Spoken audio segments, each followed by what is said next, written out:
How's it going, everyone? My name is DestinyElement. Hope you guys are all doing well, and we are back with another Honkai style rail video for today. And I'm not gonna lie to you guys, my upload schedule is non-existent.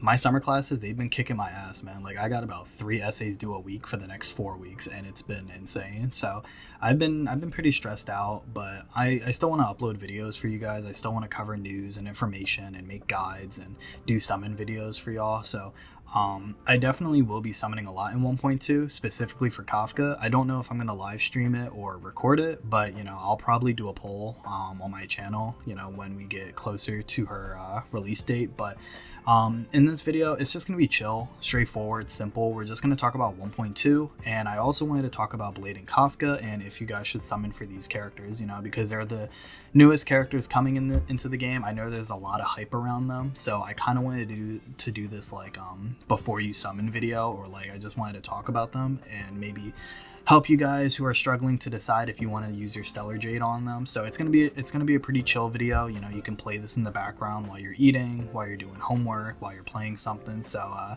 yeah, if you guys do enjoy the video, leave a like, comment, subscribe. It really does help me out, and I greatly appreciate the support. And yeah, let's get into it.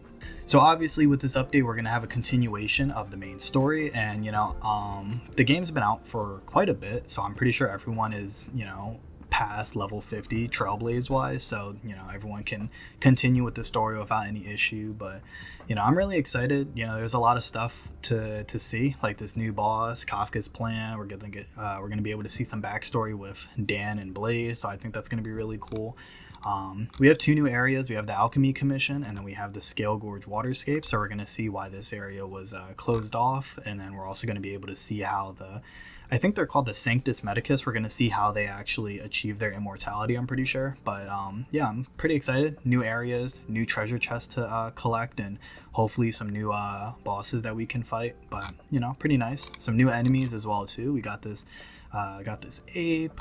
Got the Ascended. These enemies look pretty cool. Hopefully their mechanics are pretty interesting too. But I wanted to talk about this evil Yexing for a second, because I think it's crazy that he's quote unquote evil from what the live stream was talking about, because if you guys are familiar with Honkai Impact, everyone knows, or for the people that have played Honkai Impact and have seen the name Yexing, he does some pretty nefarious and traitorous stuff in that game as well too. So having him be quote unquote evil in this is kind of insane to me, because this is twice now that he's done some devious stuff. But then we have our weekly boss, and she looks she looks like something, man. She looks insane.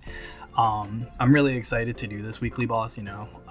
She has 3 stages, and her mechanics definitely seem really interesting. Being able to steal our skill points is pretty insane. So yeah, I'm pretty excited. This is also the weekly boss that we have to fight for our trace level up material. So for Kafka, Blade, Fushuan, 5-star Dan, this is the weekly boss that we're most likely going to be fighting to level up their abilities. So just to keep that in mind. We also have 4 new relics coming, and this is insane. These relics look awesome. They look really good. So the first one is the Disciple relic. This is going to increase your max HP, and it's going to increase your crit rate whenever your HP is consumed or you're hit. So this is most likely going to be Blade's best set, without a doubt. And this is also going to make it easier to build crit damage on him. Another character I actually see this doing really well on is Arlen. I feel like Arlen can actually perform pretty well with this, and you can build damage easier on him and just build crit damage easier on him as well too. So this set is, I think this is going to be great. Any future DPS that we get that scales off of HP, I think they can really benefit from this set. Next, we have the Messenger Traversing Hacker Space. So this is going to increase your speed, and then whenever you pop your ultimate, you're going to increase your speed for all your allies. This, without a doubt, is the best set for all support characters, for Yukong, for Ting Yun, for Bronya. Without a doubt, this is going to replace Musketeer, and this is probably going to be the best support set for quite a while, because speed is such an important substat. So having a lot of speed is just overall going to make your characters get more turns. So that means you can heal more often, buff more often, and do more damage more often. So, this I'm gonna have to refarm all of my Bronya relics, but this is a great set. The next thing I wanted to talk about is the Rudolent Arena. So this is also like insane. This increases your crit rate and then your basic attack and skill damage as well too. So I'm honestly probably gonna grind this for Sealy just to see the difference in damage.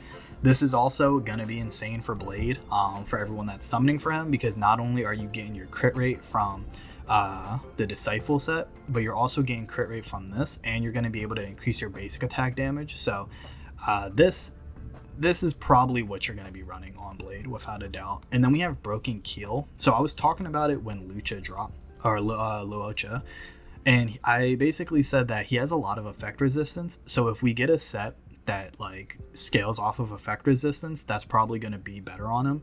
And this is the set, you know. So we have a light cone that scales his outgoing healing by his effect resistance, and now we're going to have this set increasing all allies crit damage by his effect resistance, or when his effect resistance reaches a certain percentage. So this is most likely what you're going to want to run as his 2-piece set. So for anyone that was maybe running like Fleet of the Ageless or Sprightly Von Whack, like I would recommend Broken Keel on Luocha instead, because this is insane. Like this is going to be such a good 2-piece set for him.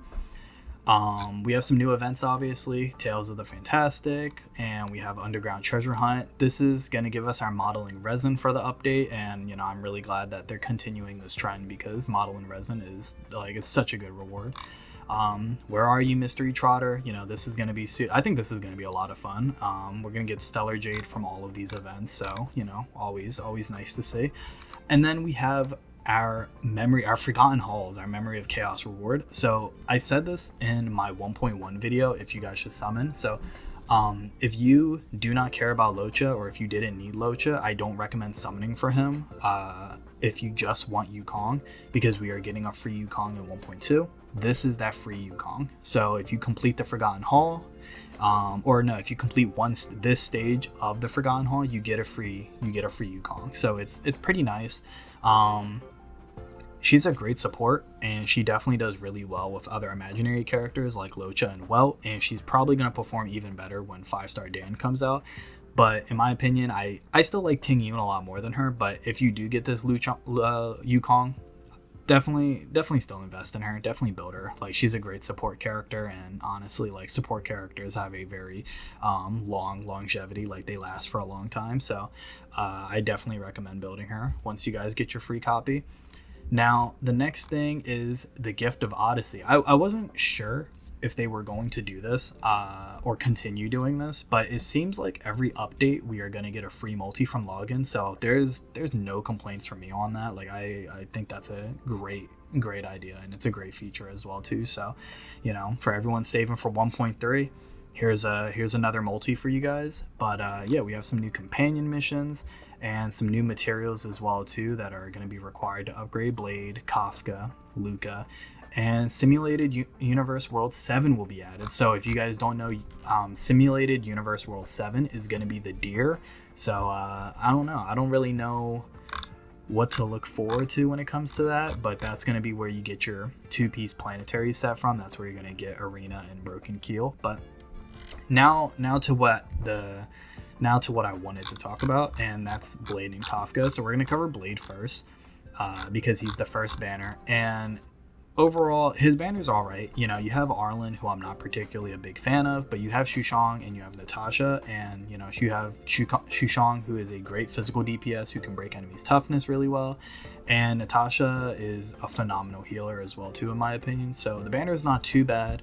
I think Blade is a really interesting character. I think his abilities and what he does is pretty unique so far, because he's the first DPS character that we have that scales off of HP, like max HP, I think. I may be wrong about that, but his banner is pretty good.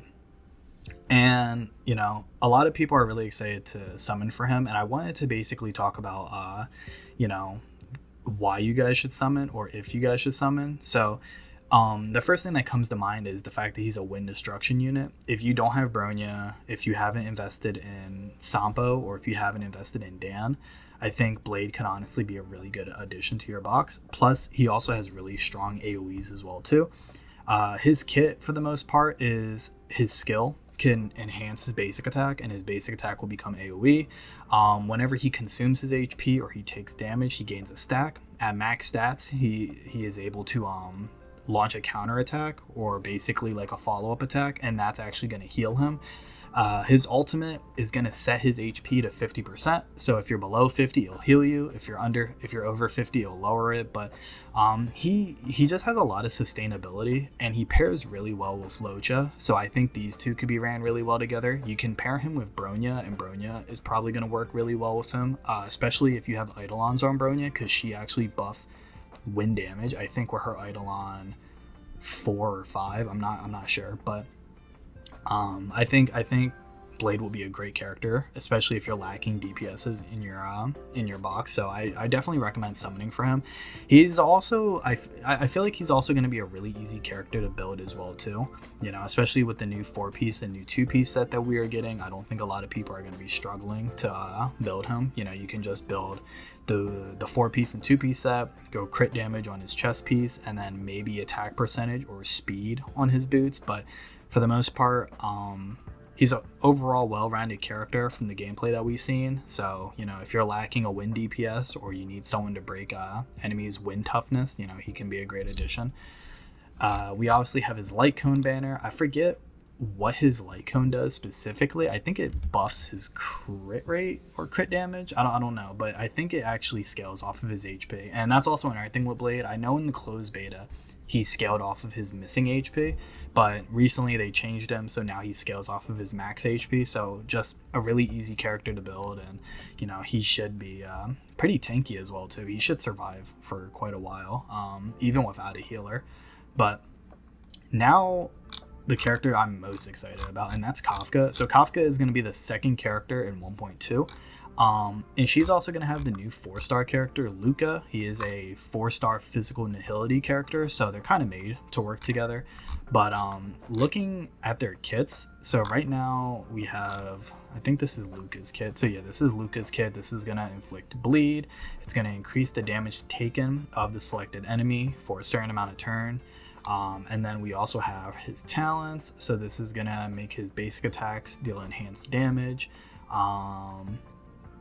So we have a nice little bleed dot damage, and then we have Kafka that's going to be able to deal lightning damage. And Kafka, I think, is going to be a pretty interesting case because she's not your traditional DPS. She is a 5-star lightning nihility character, and she specializes in dot damage. So immediately, like I will say from the beginning, if you are not interested in dot damage, if you are not interested in running Luca or Sampo or Serval, I don't really recommend summoning for Kafka. You know, there's gonna be other characters that Kafka works really well with, like Hook or Himiko even, but Kafka's big selling point is that she can deal a immense amount of dot damage. So it's more of like a build up when you're using her. You know, you're gonna start off kind of slow, and then the further or the longer the fight takes, you know, that dot damage is obviously gonna stack and you're gonna hit really hard with it. But I know a lot of people are summoning for Kafka because her character is,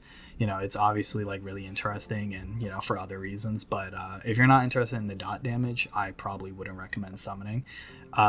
She has a lot of interesting stuff in her kit, you know, so because she scales off of, because she does dot damage, you're not going to run crit rate and crit damage on her. You're most likely going to be running attack percent, effect hit rate, and break effect. You know, that's most likely going to be the best thing to run on her because you want to make sure that you can deal as much damage as possible when you break the enemy's toughness with the dot damage, and you want to make sure that your dots obviously scale really well too. And because dot damages can't crit, you're not going to need the crit rate crit damage on her. Like, that's probably going to be like a second or third option that you want to focus on after you get the main stats that you want. But her gameplay is really interesting. Like, looking at her abilities and looking at what she does, I would probably say obviously Luca and Sampo would be her best partner, because Sampo is going to increase the dot damage that enemies take, and then Luca is going to be able to inflict bleed. I would say Silverwolf could also be a really good option with Kafka, just for the sake that, like, you can lower the enemy's defense, their speed, debuff them like crazy, and they're just going to receive more damage. You know, it really depends, but I think this could be a pretty interesting team comp, and I think it actually has the potential to deal the most damage in the game, like without a doubt. Like I think having bleed and sear and lightning and like fire, like just having a bunch of dot damage on the enemy, like it, you can potentially do a lot of damage with this. So you know, I like it. It's a different play style, it's a unique play style. I definitely recommend summoning for her if you have Sampo built up, and I recommend summoning if dot damage is just something that you're interested in. But if you're someone that has Jing Yuan, if you're someone that has Serval fully invested in, or if you're someone that has like a lot of lightning characters in general, maybe you don't want to summon for Kafka. You know, if you already have plenty of other DPSs, you may not be interested in summoning for her, but you know, she's still a really cool and interesting character. So that's kind of just what I wanted to cover. You know, we have these two new characters coming, and 1.3 is already looking insane with Fushuan and 5-star Dan. So, you know, I would probably say just keep those things in mind when you are looking at these characters in 1.2, because I know it could be really tempting to summon, you know. But when it comes to Blade and Kafka, if you're lacking wind damage characters, or if you haven't invested in like Dan or Bronya or Sampo, I probably would summon for Blade. If you already have a lot of lightning damage characters, or if dot damage is boring to you, I wouldn't recommend summoning for Kafka. It really depends, but I think her being a nihility character and her buffing dot damage, I think as long as your team can inflict bleed or shock or burn or something, at least one or the other, I think it should be fine. I don't really know how well Kafka would do on a hyper carry team with like Ting Yun and Bronya, or like Bronya and Silverwolf, so it really depends. But I think you'll probably get her max potential running her with other debuffers.